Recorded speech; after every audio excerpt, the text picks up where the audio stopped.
西方开始造势，这场俄乌冲突的大决战或许已经不远了。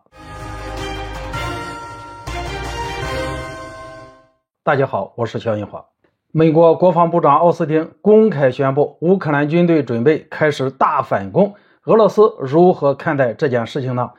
最近，西方开始为乌克兰的大反攻造势了。在北约国防部长会议结束以后，美国国防部长奥斯汀公开宣布，乌克兰军队准备在春季发起大反攻。那么，俄乌冲突的大决战真的要来了吗？下面我站在俄乌双方的不同角度，分别进行简单的分析。首先，我们可以从西方承诺援乌武器的时间上来看，泽连斯基到处索要装备，西方国家做出承诺后，并没有在第一时间就将一些关键性的武器交给乌克兰，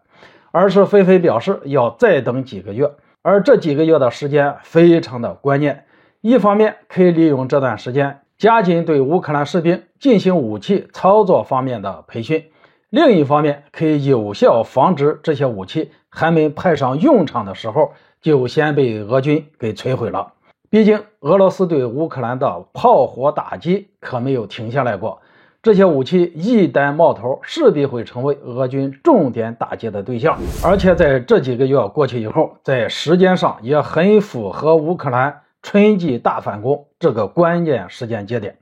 我们再看一下，北约秘书长斯托尔滕贝格开始呼吁北约国家要开足马力，加大弹药的生产力度，以防止出现乌军把弹药给打光了。所以现在基辅方面存在等待北约的军事装备到位以后发动春季大反攻的可能性。其次，包括美国在内的西方国家民众对本国向乌克兰提供军事援助的支持率正在快速下降。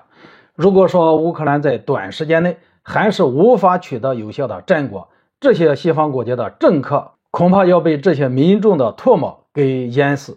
为了打破民众的质疑，他们必须要求乌克兰拿出重大成功的战果，所以不排除西方要求乌克兰发动春季大反攻，与俄军决一死战的可能性。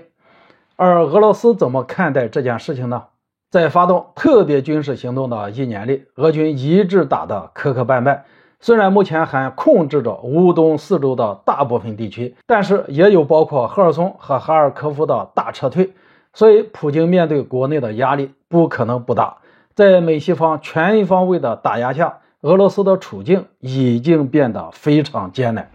在经济方面，根据国际货币组织基金发布的报告显示，在去年俄罗斯经济收缩了 2.2%。虽然俄罗斯的经济目前还不至于到了崩溃的地步，但是总体影响还是存在的，而且西方还在加大制裁力度。前几天欧盟已经出台了第10轮的制裁，所以说在西方国家无止境的制裁下，俄罗斯方面很难保证美西方的持续制裁会成为压死俄罗斯的最后一根稻草。在政治方面，西方想要在国际上孤立俄罗斯的目的非常明显，不管是国际上的重大会议与论坛，甚至是体育方面，都在刻意的绕开俄罗斯。很多国际场合都剥夺了俄罗斯的参与机会。在军事方面，西方国家不断加码军事援助的武器类型后，俄军在战场上已经无法做到刚开始那样对乌克兰单方面的碾压。